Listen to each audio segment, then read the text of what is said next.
नमस्कार दोस्तों, मैं अंकित स्पार्क जीएस एकेडमी पे आपका स्वागत करता हूं। और जैसे कि हम लोग का अभी पॉलिटी का सीरीज चल रहा है और जो भारतीय राज्य व्यवस्था जिसमें अभी हम भारतीय संवैधानिक विकास पे चर्चा कर रहे हैं।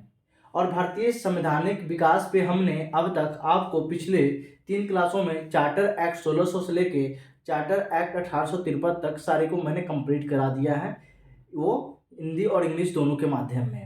ठीक है, उसको समझा करके। और साथ ही साथ मैंने ये भी बताया था कि जो 1853 का चार्टर एक्ट था वो हमारा अंतिम चार्टर एक्ट था।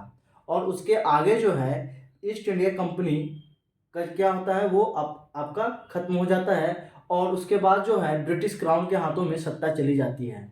और ऐसा इसलिए होता है क्योंकि 1853 के बाद जो 1857 में हम पढ़े होंगे हिस्ट्री में, भारतीय स्वतंत्रता संग्राम मीन्स पहली आज़ादी की जो लड़ाई हुई थी, फर्स्ट वार ऑफ इंडिपेंडेंस, उसके बाद जो है ब्रिटिश ईस्ट इंडिया कंपनी के हाथों से सत्ता निकल करके ब्रिटिश क्राउन में चला जाता है। तो चलिए मित्रों, हम एक एक करके देखते हैं कि कैसे जो है हमारा भारतीय शासन अधिनियम आता है, जो 1858 से लेकर के 1947 तक होती है। और अब हम ये देखेंगे कि जो हमारे भारतीय शासन अधिनियम है, यहाँ से मुक्त हमारे संविधान में चीज़ों को लिया गया है। तो चलिए एक एक करके हम देखते हैं।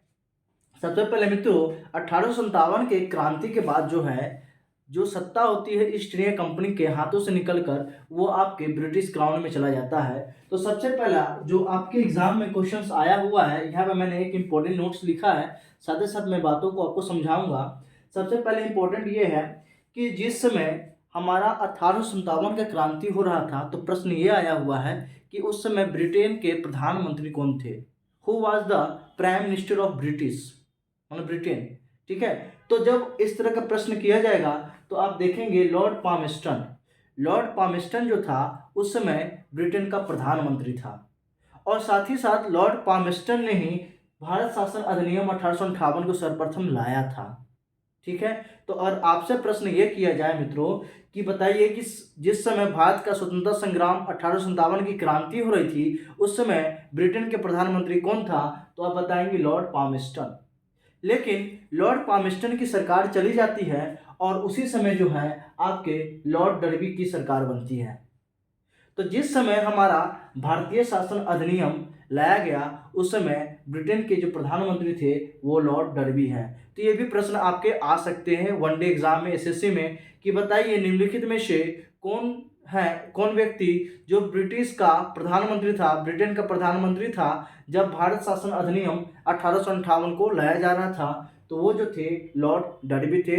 ठीक है, तो ये दोनों में आप कंफ्यूज नहीं होंगे। लॉर्ड पामेस्टन जो है मित्रों समझिए 1857 की क्रांति के समय प्रधानमंत्री थे, जबकि लॉर्ड डर्बी जो प्रधानमंत्री थे वो भारत शासन अधिनियम जो है गवर्नमेंट ऑफ इंडिया एक्ट 1858 के को लाने वाले प्रधानमंत्री थे। साथ ही साथ हम ये देखते हैं मित्रों कि इस अधिनियम को जो है एक्ट ऑफ गुड गवर्नमेंट कहा गया है। तो आपसे प्रश्न किया जाएगा कि भारत के निम्नलिखित में से वो कौन सा शासन है जिसे अच्छा सरकार की उपाधि दिया गया है, मतलब गुड गवर्नमेंट की उपाधि दी गई है। तो ये भारत शासन अधिनियम 1858 है। ये भी क्वेश्चंस आया हुआ है, आप जाकर प्रीवियस ईयर में देखेंगे। गुड गवर्नमेंट में क्यों कहा गया? गुड गवर्नमेंट इसलिए कहा गया क्योंकि जो ईस्ट इंडिया कंपनी करप्ट हो चुकी थी, जिसके कारण से जो आपका संग्राम हुआ, प्रथम स्वतंत्रता संग्राम, उस चीज को खत्म करके अब क्राउन ने कोशिश ये किया कि अब हमें एक ऐसी सरकार की स्थापना करनी है जिससे भारत में सब लोगों का हित हो सके। सबका कैसे? प्रिंसली स्टेट, साथ ही साथ जो किसान थे, सबके हितों की बात की जाए, इसलिए इस गवर्नमेंट को कहा गया कि हम इसको गुड गवर्नमेंट के नाम से जानेंगे। तो आपके मन में प्रश्न होगा, जैसे याद कीजिए चार्टर एक्ट 1600 मैंने जब आपको बताया था, चर्चा किया था, तो उसमें आप मित्रों ये देखेंगे कि उस चार्टर एक्ट 1600 को जब British east India company Bharat में आ रही थी, तो उस अधिनियम को साइन करने वाली, हस्ताक्षर करने वाली जो थी वो आपके क्वीन एलिजाबेथ प्रथम थी। ठीक उसी तौर से जब भारत शासन अधिनियम 1858 लाया जा रहा था, तो उस समय जो ब्रिटेन की रानी थी, महारानी थी आप कह सकते हैं, वो क्वीन विक्टोरिया थी, महारानी विक्टोरिया थी। याद रखेंगे आप। तो ये प्रश्न आपसे आ सकता है कि जो भारत शासन अधिनियम है, देखिए आप जब हम आगे पॉलिटी में पढ़ेंगे तो हमने कुछ चीज़ें किसी देश से अडॉप्ट किया है अपने कॉन्स्टिट्यूशन में। तो जो संसदीय प्रणाली है, पार्लियामेंट्री सिस्टम, वो हमने ब्रिटेन से लिया है। तो जो ब्रिटेन से लिया है तो आप ये देखेंगे कि हमारे यहाँ आज देखिए कि जो पार्लियामेंट ही कानून बनाती है और उस पर जो साइन करते हैं उस कानून को, जो बिल होता है, पहले बिल होता है और जब दो हाउस से पारित होती है उसके बाद क्या होता है, उस पर राष्ट्रपति का मुहर मतलब साइन होना जरूरी होता है, तभी वो बिल क्या होता है, कानून बन के आती है। ठीक उसी तरह से ब्रिटेन में जो आपके लॉर्ड ऑफ हाउस होते हैं और एक आपके हाउस ऑफ कॉमन्स, एक होता है हाउस ऑफ लॉर्ड्स, एक हाउस ऑफ कॉमन्स। तो जो हाउस ऑफ कॉमन्स होता है वहाँ पे प्रधानमंत्री बैठते हैं, जबकि हाउस ऑफ लॉर्ड्स जो होते हैं वो आपकी क्वींस के होते हैं, ठीक है, राजा महाराजाओं के लिए। तो जो उस समय आपके हाउस ऑफ लॉर्ड्स में जिसका साइन था वो आप थी क्वीन विक्टोरिया। तो आपसे प्रश्न ये भी आ सकता है कि बताइए जब भारत शासन अधिनियम 1858 लाया जा रहा था उस समय ब्रिटेन की महारानी कौन थी? तो मित्रों उस समय आपकी महारानी विक्टोरिया थी। साथ ही साथ इस एक्ट में एक ये प्रोविजन किया गया। अब इस एक्ट के उद्देश्य के बारे में पढ़ते हैं। इस एक्ट में क्या क्या चीज़ें लाया गया था, ज़्यादा चीज़ें नहीं था, जो ज़्यादा चीज़ें वो आपको हिस्ट्री में पढ़ना है। हमें सिर्फ पॉलिटी के दृष्टिकोण से पढ़ना है, हमें संवैधानिक दृष्टिकोण से पढ़ना है, क्योंकि अगर एक एक करके अगर हम हिस्टोरिकल पढ़ेंगे तो वो हिस्ट्री की क्लास हो जाएगी। अगर सिर्फ हम इसमें संवैधानिक विकास की ओर पढ़ेंगे कि कैसे संवैधानिक विकास होता है 1858 के अधिनियम से। तो इस अधिनियम में सबसे पहले हम ये देखते हैं मित्रों, आप याद कीजिए क्लास 1773 का रेगुलेटिंग एक्ट। उस एक्ट में मित्रों हमने क्या बात किया था कि उससे पहले गवर्नर ऑफ बंगाल होता था, फिर उसके बाद गवर्नर जनरल ऑफ बंगाल आया। तो गवर्नर जनरल ऑफ बंगाल का जो नया पद था, न्यू पद, जो न्यू ऑफिस लाया गया था वो रेगुलेटिंग एक्ट 1773 में था। फिर हम आगे देखते हैं कि रेगुलेटिंग एक्ट 1773 में जो गवर्नर जनरल ऑफ बंगाल था उसका नया नाम दिया गया गवर्नर जनरल ऑफ इंडिया, वो 1833 एक्ट। अब 1833 एक्ट में जो गवर्नर जनरल ऑफ इंडिया था उसके पद को खत्म करके एक नए पद का सृजन किया गया और उस पद का नाम दिया गया वायसराय। क्या नाम दिया गया? वायसराय। तो आपसे प्रश्न आ सकता है कि वायसराय का पद सर्वप्रथम किस एक्ट में लाया गया था? तो मित्रों आप याद रखेंगे वायसराय का जो पद था वो 1858 की आपके एक्ट में लाया गया था। मतलब आपको दो तीन बातें याद रखना है। एक, governor general of Bengal, GGB बोलेंगे, वो आपके रेगुलेटिंग एक्ट में, governor general of India 1833 act में चार्टर में लाया गया था, और आपके वायसराय जो है 1858 के एक्ट में लाया गया है, ठीक है। तो जो अब पहले governor general of India, governor general of Bengal याद करेंगे तो वारेन हेस्टिंग थे। First governor general of India William Bentinck थे। उसी तरह से जो पहले वायसराय थे वो आपके लॉर्ड कैनिंग थे। साथ ही साथ मित्रों अगर वायसराय का पद आया होगा तो उससे पहले गवर्नर जनरल ऑफ इंडिया भी रहा होगा। तो governor general of India last कौन रहा होगा, यह भी प्रश्न आ सकता है कि 1858 के एक्ट के आने से पहले अंतिम गवर्नर जनरल ऑफ इंडिया कौन था? तो वो भी मित्रों याद रखेंगे, गवर्नर जनरल ऑफ इंडिया भी कौन थे? Lord Canning. तो इसका मतलब क्या हो गया कि जो ईस्ट इंडिया कंपनी के समय से गवर्नर जनरल ऑफ इंडिया जो 1833 में लाया गया था उसके अंतिम गवर्नर जनरल ऑफ इंडिया कौन थे? लॉर्ड कैनिंग ही थे। और साथ ही साथ 1858 एक्ट में जो वायसराय बनाए गए उसमें भी कौन थे? लॉर्ड कैनिंग थे। तो उसको याद रखिएगा, लॉर्ड कैनिंग आपके प्रथम वायसराय थे। साथ ही साथ मित्रों अब हम ये देखते हैं कि जो लॉर्ड कैनिंग है उन्होंने ही 1 नवंबर 1858 को यह अनाउंस किया था इलाहाबाद में कि आप ब्रिटिश ईस्ट इंडिया कंपनी खत्म हुई। आप किसके हाथ में सत्ता जा रही है? क्राउन के हाथ में। किसके हाथ में? महारानी विक्टोरिया के हाथ में। तो ये भी प्रश्न आ सकता है और आया हुआ है कि किस व्यक्ति ने अनुमोदित किया था या अनाउंस किया था कि ब्रिटिश ईस्ट इंडिया कंपनी की अब जो है रोल खत्म होता है, अब ब्रिटिश क्राउन आएंगे। तो वो लॉर्ड कैनिंग थे। कब? 1 नवंबर आपके 1858 को। और कहाँ पे? तो याद रखेंगे इलाहाबाद, जो कि अभी के समय में हम लोग उसको प्रयागराज बोलते हैं। तो यहाँ से ये प्रश्न आपके आ सकते हैं, मोटा मोटी आप देख ले। आप थोड़ा हम पीसीएस लेवल पे बात कर ले कि आपके एग्जाम में ये भी प्रश्न आ सकता है कि जो वायसराय है वो भारत का रिप्रेजेंटेटिव होगा या ब्रिटिश पार्लियामेंट का। तो आप याद रखेंगे मित्रों कि जो वायसराय है उसका अपॉइंटमेंट कौन कर रही है? महारानी विक्टोरिया। तो मतलब क्या है, जो वायसराय है वो डायरेक्ट रिप्रेजेंटेटिव किसका होगा? आप क्वीन विक्टोरिया का मतलब वहां के लॉर्ड्स के, हाउस ऑफ लॉर्ड्स का। तो इसका मतलब ये हो गया the viceroy is directly representative of queen Victoria, मतलब अब वायसराय जो है प्रतिनिधि के तौर पे काम कर रहे थे किसके, महारानी विक्टोरिया को। तो आई होप इतना बातें आपको समझ में आ चुका होगा कि 1857 की क्रांति होती है, उस समय ब्रिटेन के प्रधानमंत्री लॉर्ड पामस्टन थे। जब 1858 की अधिनियम को लाया गया तो इस अधिनियम के समय ब्रिटिश के प्रधानमंत्री लॉर्ड डर्बी थे। साथ ही साथ इस एक्ट को गुड गवर्नमेंट एक्ट कहा गया। क्यों कहा गया, मैंने इस बात को समझाया आपको, क्योंकि इसमें ब्रिटिश क्राउन ये चाहती थी कि आप सबके साथ क्या हो, सबके हितों की बात हो, इसलिए इस एक्ट को गुड एक्ट कहा गया। साथ ही साथ इसमें एक नए पद का सृजन किया गया, वो था वायसराय, और प्रथम वायसराय जो थे वो आपके लॉर्ड कैनिंग थे। और लॉर्ड कैनिंग ही थे जिन्होंने 1 नवंबर 1858 को इलाहाबाद में ये अनाउंस करते हैं कि ब्रिटिश ईस्ट इंडिया कंपनी का शासन क्या होता है, खत्म होता है और ब्रिटिश क्राउन आती है।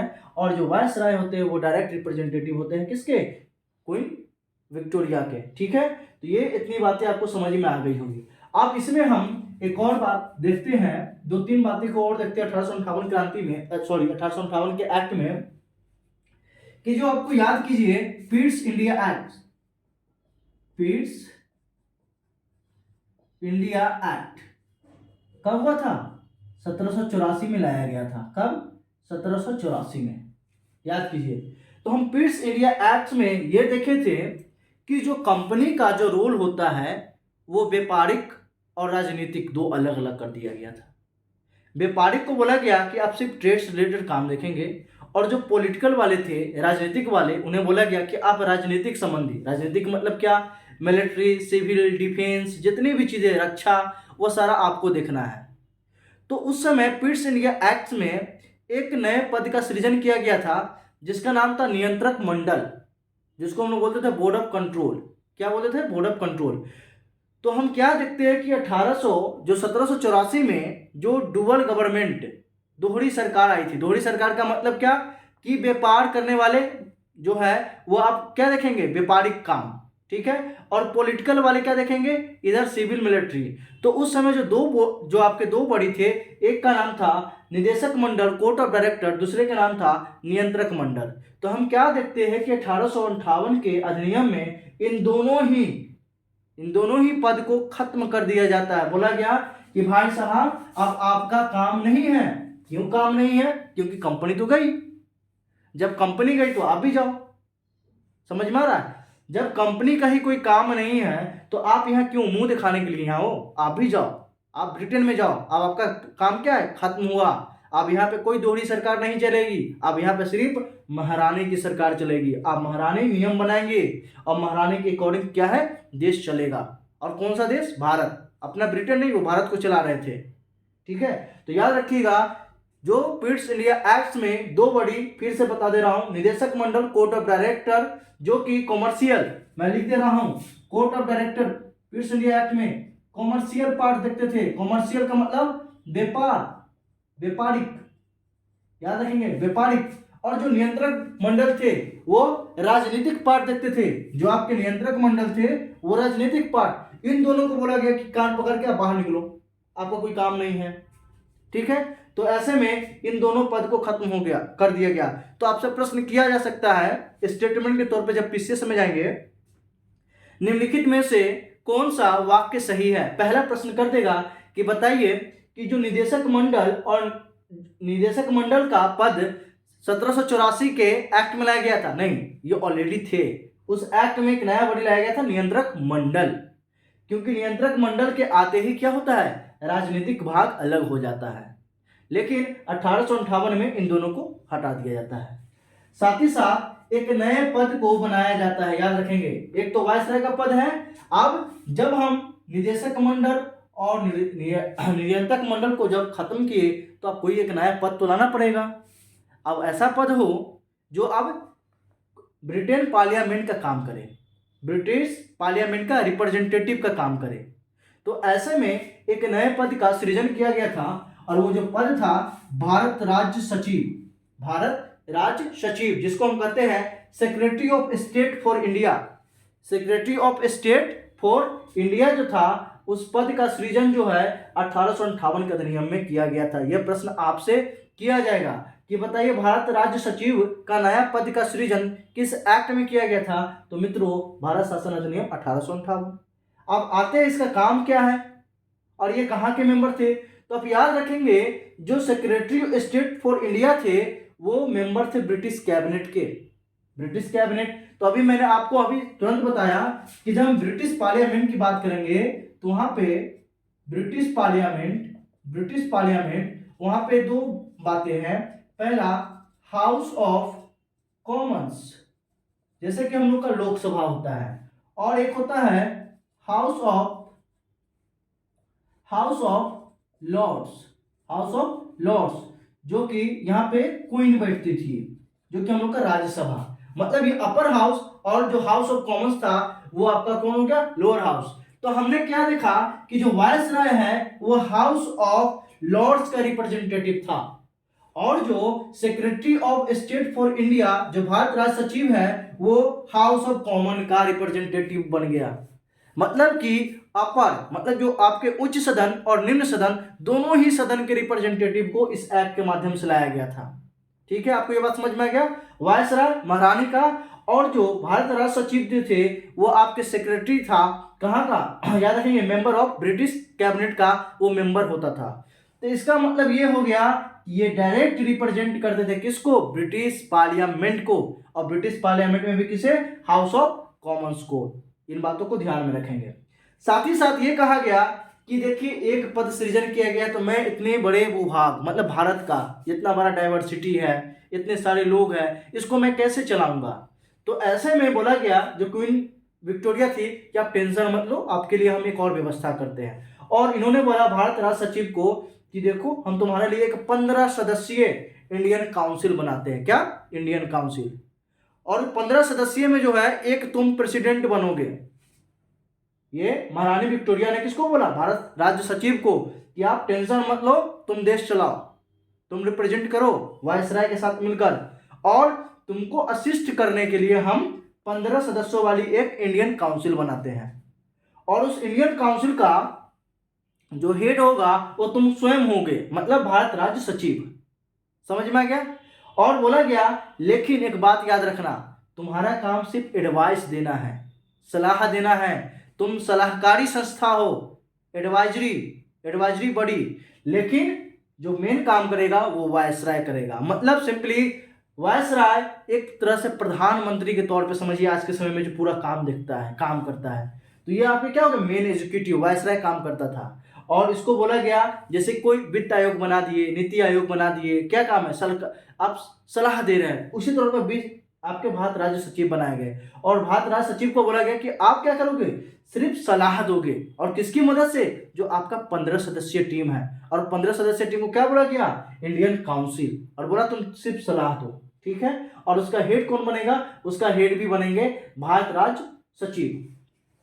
साथ ही साथ मित्रों हम ये देखते हैं कि 1861 में आगे चलकर भारत के लिए बजट प्रस्तुत किया गया था, और उस बजट को प्रस्तुत करने वाला व्यक्ति जो थे जेम्स विल्सन थे। याद रखेंगे, ये बहुत इंपॉर्टेंट है, ये क्वेश्चन आपके आ सकते हैं कि सर्वप्रथम किस साल भारत के लिए बजट प्रस्तुत किया गया था? 1861 में।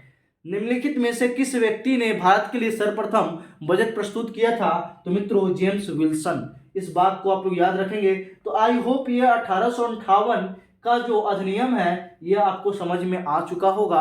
अब हम आगे चलते हैं भारतीय परिषद अधिनियम 1861, इंडियन काउंसिल एक्ट 1861 में चलते हैं। मित्रों ये जो अधिनियम था वो भारत में जो शासन, ईस्ट इंडिया कंपनी बोले या ब्रिटिश क्राउन, उसके हिसाब से ये गेम चेंजर था। जो आपके भारतीय परिषद अधिनियम 1861 जो था वो भारत में एक गेम चेंजिंग काम किया। अब गेम चेंजिंग काम किया कैसे? ये पहला ऐसा एक्ट था जिसने सहयोग की नीति अपनाया। सहयोग का मतलब क्या? कि अब हम पॉलिसी ऑफ एसोसिएशन, अब एसोसिएशन किसके साथ? लोकल पीपल के साथ, एक आम भारतीयों को अब हम क्या करेंगे? कानून बनाने में लाएंगे, ठीक है, इसलिए इस कानून का जो नाम है सहयोग की नीति भी कहा जाता है। तो अगर आपसे प्रश्न ये किया जाए कि सहयोग की नीति या पॉलिसी ऑफ एसोसिएशन किस एक्ट का नाम दिया गया है, तो आप याद रखेंगे ये आपके भारतीय परिषद अधिनियम 1861 था, और जिस कारण से इसका नाम है उदार निरंकुशता, मतलब बेनोवोलेंट डिपोटिज्म। बेनोवोलेंट का मतलब क्या होता है? उदारवादी। बेनोवोलेंट का मतलब उदार, और आपके डिपोटिज्म का मतलब निरंकुश, मतलब अभी भी शासन जो है मोनार्क के हाथ में है, मतलब महारानी के हाथ में है, लेकिन अब हम क्या हो चुके हैं? उदार हो चुके हैं। मतलब अब हम ये चाहते हैं कि सिर्फ भारत में कानून ब्रिटिश वाले ही नहीं, भारतीय भी बनाए, और इसलिए अब हम कुछ रियायत देते हैं। हम चाहते हैं सबका हित हो, और ऐसे में इस एक्ट को ही कहा गया सहयोग की नीति, पॉलिसी ऑफ एसोसिएशन। और यही एक्ट था जहां पे सर्वप्रथम आप रिप्रेजेंटेटिव इंस्टीट्यूशन, रिप्रेजेंटेटिव का मतलब क्या होता है? भागीदार। रिप्रेजेंटेटिव का मतलब क्या होता है? भागीदार बोला गया। तो आपसे प्रश्न आ सकता है कि भारत में किस अधिनियम के माध्यम से नॉन ऑफिशियल, गैर सरकारी सदस्य के रूप में आपको रिप्रेजेंटेटिव इंस्टीट्यूशंस को लाया गया था? तो ये आपके होंगे भारत परिषद अधिनियम 1861। ये आई होप समझ में आ गया होगा।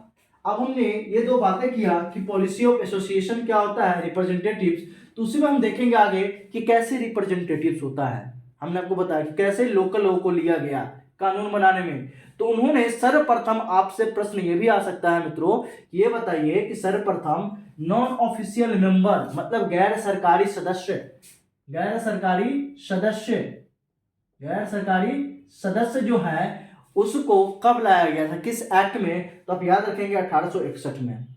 तो मतलब बोला गया कि एज ऑफिशियल नहीं, लेकिन एज अ नॉन ऑफिशियल, मतलब गैर सरकारी के तौर पे हम कुछ भारतीयों को कानून बनाने में, विधि बनाने में हम क्या चाहते हैं? वो हमारा सहयोग करे। तो ऐसे में सर्वप्रथम उस समय भी आपके वायसराय लॉर्ड कैनिंग थे, याद रखेंगे।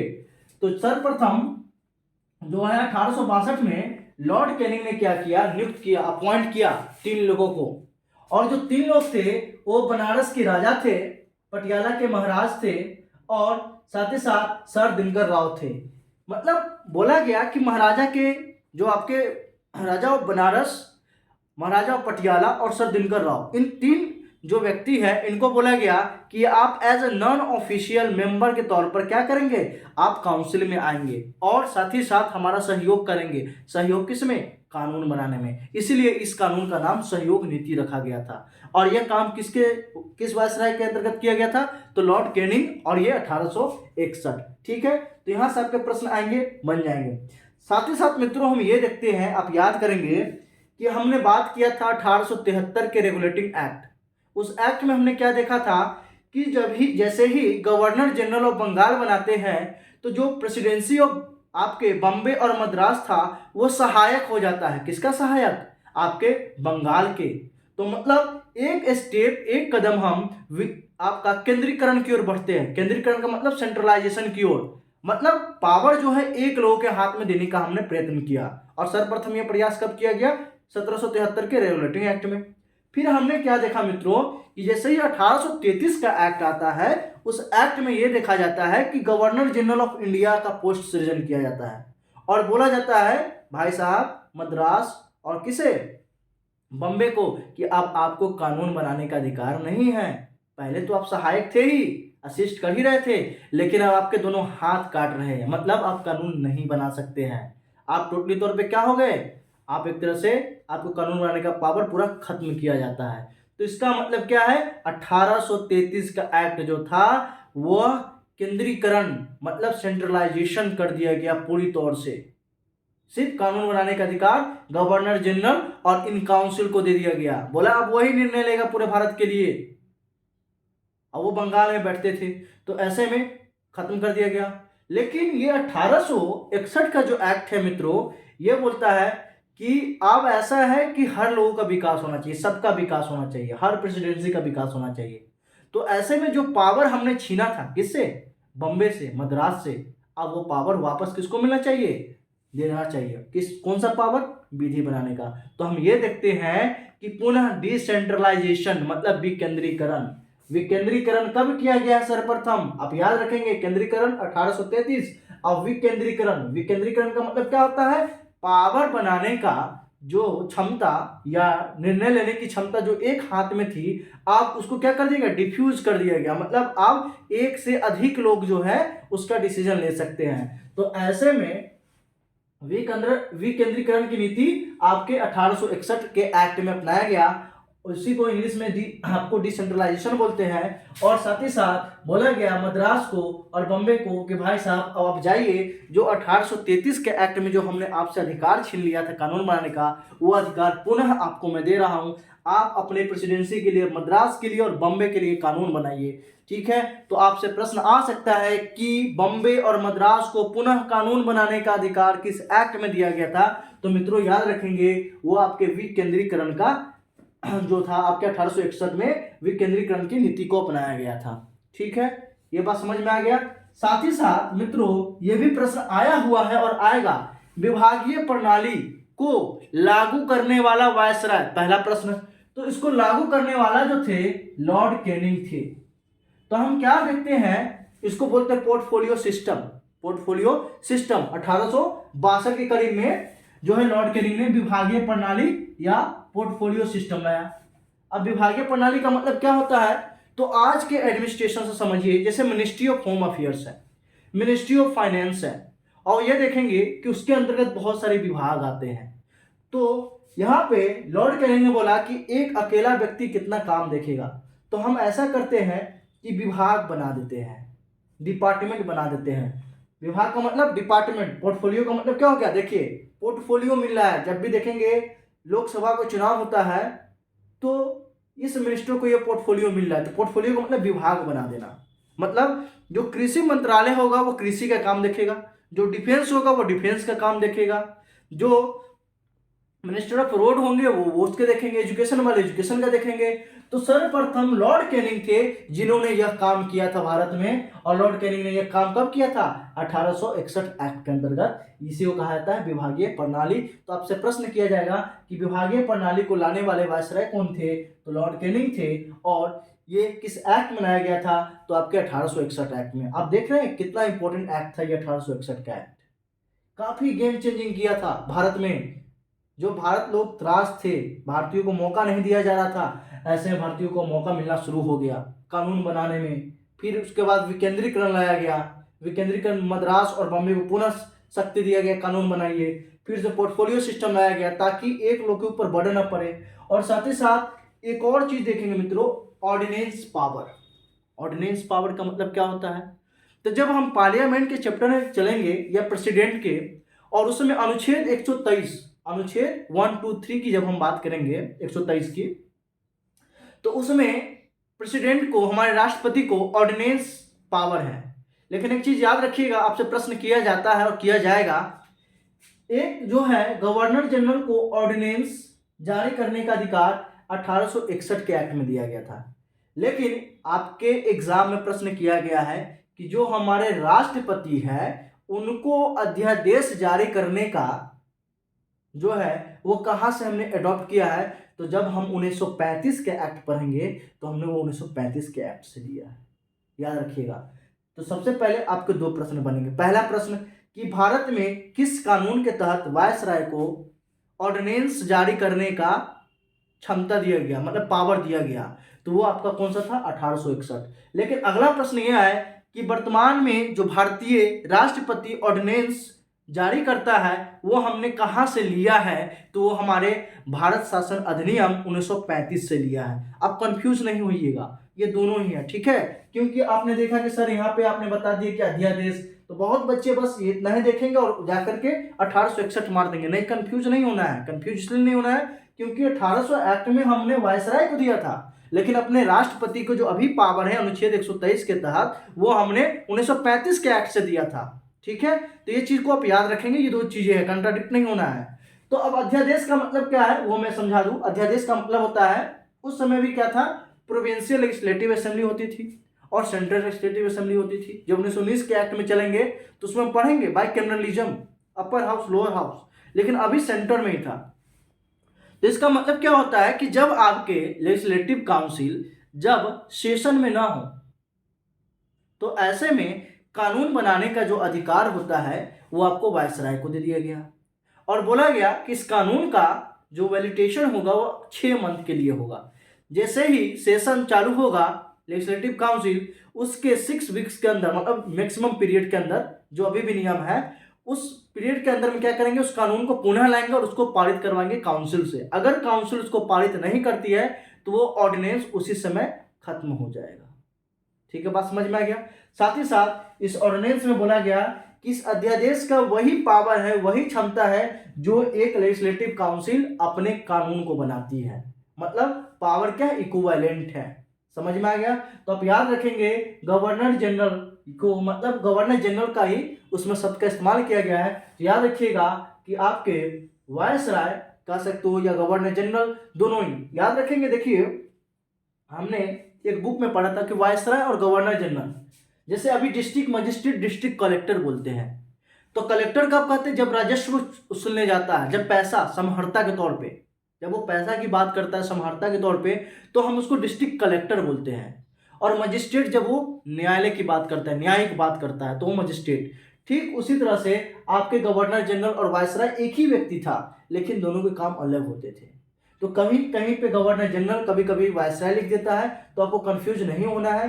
अगर प्रश्न में भी आ गया कि गवर्नर जनरल को सर्वप्रथम ऑर्डिनेंस कब दिया गया था, तो सेम चीज है। वायसराय पूछे तो सेम चीज है। ठीक है, तो आपको कंफ्यूज नहीं होना है। साथ ही साथ हमने क्या देखा कि उस समय 3 ऐसे स्टेट थे जहां पर लेजिस्लेटिव काउंसिल बनाया गया। तो आपसे प्रश्न ये भी आ सकता है, अभी तक आया नहीं है, आ सकता है कि 1861 के काउंसिल अधिनियम के अंतर्गत, काउंसिल एक्ट के अंतर्गत किन 3 जगहों पर काउंसिल, लेजिस्लेटिव काउंसिल का स्थापना किया गया था, लेजिस्लेटिव काउंसिल को लाया गया था। तो मित्रों आप ध्यान देंगे, वो था बंगाल 1862, उत्तरी पश्चिमी प्रांत मतलब नॉर्थ वेस्ट फ्रंटियर, याद रखेंगे नॉर्थ वेस्ट फ्रंटियर इंग्लिश में, और पंजाब 1897। हो सकता हो मैच द फॉलोइंग करने के लिए भी दे दे, एक साइड बंगाल दे दे, दूसरी साइड उसका ईयर दे दे कि कौन सा मैच है कौन सा मैच नहीं है।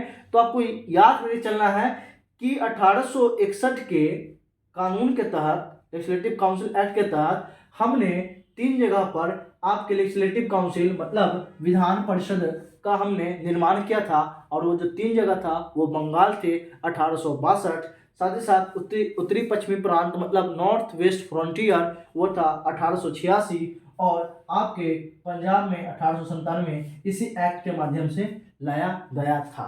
ठीक है, इस एक्ट में मोटा मोटी यही बातें थी। और ये हम देखते हैं इस एक्ट के आगे भी आप जितने भी एक्ट आते हैं वो एक पर एक क्या होता है, आपके मैग्निफिसेंट मतलब सिग्निफिकेंट है हमारे लिए, हमारे भारतीय संवैधानिक विकास के लिए। आप संवैधानिक विकास में देखिए कानून बनाने का अधिकार, ऑर्डिनेंस देखे, भले ऑर्डिनेंस पावर हमने यहाँ से नहीं लिया, 1935 से लिया है, लेकिन आप देख सकते हैं कि कैसे भारतीयों को मौका दिया गया।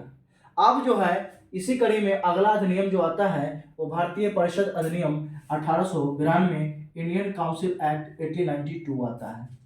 अब इंडियन काउंसिल एक्ट 1892 में हमने क्या देखा, इसमें 3 ही प्रश्न किया जाता है, और एक जो लास्ट पॉइंट है वो मैंने पीसीएस लेवल के लिए दिया है, ये यूपीएससी लेवल तक चलेगा। सबसे पहला बात देखिए कहा गया कि जो सबसे पहले बजट प्रस्तुत किए थे 1861 में जेम्स विल्सन, उस बजट पे हमें अपने विचार प्रकट करने का अधिकार नहीं था, बहस करने का अधिकार नहीं था, हम बजट पे डिस्कशन नहीं कर सकते थे। तो वो सबसे पहले 1892 का एक्ट था। तो उस एक्ट में कहा गया कि अब भारतीयों को भी, जो भारतीय मेंबर काउंसिल में आ रहे हैं, उन्हें अधिकार है बजट पे बहस करने का। वो बजट पे क्या कर सकता है, बहस कर सकता है। ये एक बात हो गई। दूसरा, क्या भारतीयों को वोट डालने का अधिकार दिया गया था? नहीं। मतदान करने का अधिकार अभी भी भारतीयों को नहीं दिया गया। बोला गया कि सिर्फ आप क्या करेंगे, प्रश्न कर सकते हैं, डिस्कशन कर सकते हैं, प्रश्न भी नहीं, पूरक प्रश्न नहीं। पूरक प्रश्न का मतलब क्या होता है कि जैसे हमने बजट प्रस्तुत किया और तुरंत उस पर प्रश्न किया, उस तरह से नहीं करना था, आपको डिस्कशन करना था। तो सबसे पहले आपको प्रश्न आएगा कि निम्नलिखित में से वो कौन सा अधिनियम था, वो कौन सा एक्ट था जिस एक्ट के माध्यम से भारतीयों को बजट पे विचार प्रकट करने का अधिकार दिया गया या डिस्कशन करने का मौका दिया गया, तो मित्रों 1892 के आपके काउंसिल एक्ट थे। साथ ही साथ हम ये देखते हैं कि इसमें सार्वजनिक हित मतलब पब्लिक इंपोर्टेंस, सार्वजनिक हित का मतलब पब्लिक इंपोर्टेंस जब आप पढ़ेंगे अपने पार्लियामेंट में शब्द का जिक्र है, जब हम डिसोल्यूशन मोशन लाते हैं, सारे मोशन लाते हैं, तो उस मोशन में लिखते हैं पब्लिक इंपोर्टेंस, सार्वजनिक हित। तो जब भी सार्वजनिक हित पे कोई प्रश्न करना होता था एग्जीक्यूटिव से, कार्यकारिणी से, अगर किसी भी भारतीयों को प्रश्न करना हो कि हमें आपसे प्रश्न करना है सार्वजनिक हित पे, तो उसके लिए बोला गया था कि भाई साहब आपको 6 दिन पहले 6 डेज बिफोर आपको एक नोटिस देना होगा। जब आप नोटिस देंगे तभी आपको प्रश्न पूछने का अधिकार है, अदरवाइज हम आपको प्रश्न नहीं पूछने देंगे।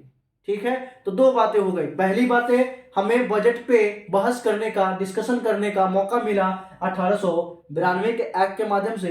दूसरा कि पब्लिक सार्वजनिक हित पे, पब्लिक इंपोर्टेंस पे अगर हमें एग्जीक्यूटिव से कोई प्रश्न पूछना था तो उसके लिए हमें 6 डे बिफोर एक एडवांस नोटिस देना पड़ता था, और उस एडवांस नोटिस के पारित हो जाने के बाद ही हम उस एग्जीक्यूटिव से सार्वजनिक हित पे प्रश्न कर सकते थे, अन्यथा प्रश्न करने का अधिकार भी नहीं था। तो आपको यह प्रश्न किया जा सकता है कि सर्वप्रथम सार्वजनिक हित पे कार्यकारिणी या एग्जीक्यूटिव पे प्रश्न करने का अधिकार किस एक्ट में दिया गया, तो 1892 के एक्ट में दिया गया था। साथ ही साथ अगर डिटेल में पूछे तो वो 6 डे बिफोर क्या है आपको बताना था कि 6 दिन पहले, मतलब 6 डेज बिफोर एडवांस नोटिस आपको देना है, तभी मित्रों क्या है आप हमसे प्रश्न कर सकते हैं। और आगे हम चलते हैं गैर सरकारी, बोले तो नॉन ऑफिशियल। गैर सरकारी का मतलब नॉन ऑफिशियल, मतलब जो ऑफिशियली तौर पे अभी आप रिकॉग्नाइज नहीं है, हाँ लेकिन आप पार्टिसिपेट कर सकते हैं। तो उन्होंने बोला कि क्यों ना हम भारतीयों का संख्या बढ़ा दें। अब संख्या बढ़ा दें तो कैसे, तो गैर सरकारी नॉन ऑफिशियल मेंबर के तौर पे, और किसमें, सेंट्रल में और प्रोविंस में, मतलब जो केंद्र था और राज्य था। उस समय राज्य कौन कौन थे, आपके बंगाल था, आपके बॉम्बे थे, मद्रास था, आपके संयुक्त प्रांत थे, आपके उत्तरी पश्चिमी प्रांत था, पंजाब था, सिंध था, ये सारे क्या थे, प्रोविंस थे। तो बोला गया कि जहां जहां भी प्रोविंस में काउंसिल है और जहां जहां और जो हमारा केंद्र का काउंसिल है उस केंद्र में भारतीयों का भागीदारी बढ़ा दिया जाए। लेकिन भारतीयों का जो भागीदारी बढ़ाएंगे वो गैर सरकारी मेंबर के तौर पे बढ़ाएंगे, न कि एक सरकारी सदस्य के रूप में। तो इन्होंने बोला कि गैर सरकारी सदस्य के रूप में जहां जहां पे प्रोविंस है, प्रांत है, उस प्रांत के काउंसिल में हम भारतीयों का क्या करते हैं, संख्या बढ़ाते हैं। लेकिन साथ ही सरकार ने ये कहा मित्रों कि जो हमारा ऑफिशियल मेजोरिटी, जो मेजोरिटी होगा वो ऑफिशियल होगा, मतलब गवर्नर जनरल इन काउंसिल, मतलब जो वायसराय है और वायसराय का काउंसिल, मतलब अभी भी जो फाइनल डिसीजन लेने का काम था वो वायसराय का काम था। सिर्फ हमें मौका दिया गया था कि आप आइए और हमसे क्या कीजिए, हमारे साथ कानून में पार्टिसिपेट्स कीजिए। लेकिन कानून कैसा होगा वो मेरे अकॉर्डिंग होगा, वो फाइनल डिसीजन ऑफिशियल लोग लेंगे, आप लोग नहीं, सिर्फ आप पार्टिसिपेट्स कीजिए। लेकिन मित्रों जब हम कल 1909 का इंडियन काउंसिल एक्ट पढ़ेंगे, मार्लो मिंटो एक्ट, तो उसमें हम देखेंगे कि नॉन ऑफिशियल मेजोरिटी को भी लाया जाता है, लेकिन कहाँ, प्रांत में, केंद्र में नहीं। तो ये देखिए 3 स्टेटमेंट जो है आपके यूपीएससी लेवल के हो गए। आप एग्जाम जब जाएंगे यूपीएससी में तो आपसे प्रश्न करेगा कि सर्वप्रथम गैर सरकारी सदस्यों की जो है नॉन ऑफिशियल मेंबर कब लाया गया था, तो मित्रों आप देखेंगे वो 1861 में लाया गया था। फिर बोलेगा कि नॉन ऑफिशियल मेंबर सदस्यों की संख्या बढ़ाया गया था, तो वो आपके 1892 में। और जब गैर सरकारी सदस्यों की जो बहुमत है वो प्रांतों में स्वीकृत कर लिया गया, मान लिया गया, वो आपके 1909 के एक्ट में है। तो आज के एक्ट में बस इतना ही। जो कल का एक्ट होगा वो 1909, 1919, 1935 और 47 चारों को मैं एक साथ कंप्लीट कराने की कोशिश करूंगा। अगर आपको अच्छा लगे, कोई भी प्रश्न हो तो आप कमेंट सेक्शन में डाल सकते हैं, मैं कोशिश करूंगा आकर उस डाउट को क्लियर करने का। और इसके अलावा एक ये निवेदन है कि अगर आपको अच्छा लगे तो लाइक कीजिए, सब्सक्राइब कीजिए, अपने दोस्तों को शेयर कीजिए, क्योंकि देखिए आपके शेयर लाइक करने से मेरे हौसले क्या होंगे, आगे बढ़ेंगे। तो मैं ऐसे और भी लेकर आऊँगा, इसका डिटेल जिक्र करूँगा, जो कि आपके सिर्फ वनडे एग्जाम में नहीं, यह आपके पीसीएस लेवल, आपके इवन यूपीएससी लेवल में भी यहाँ से प्रश्न आ सकता है। जो मैंने ऑफिशियल नॉन ऑफिशियल की बातें किया वो कहीं पे जिक्र नहीं होता है, लेकिन जिस समय ये प्रश्न करना शुरू हो जाएगा उस समय आपको समझ में आएगा कि ये तो बहुत सारे डिटेल्स हैं। तो इसलिए आपको अच्छा लगे तो लाइक करें, सब्सक्राइब करें और शेयर करें। आज के लिए इतना ही। धन्यवाद। जय हिंद।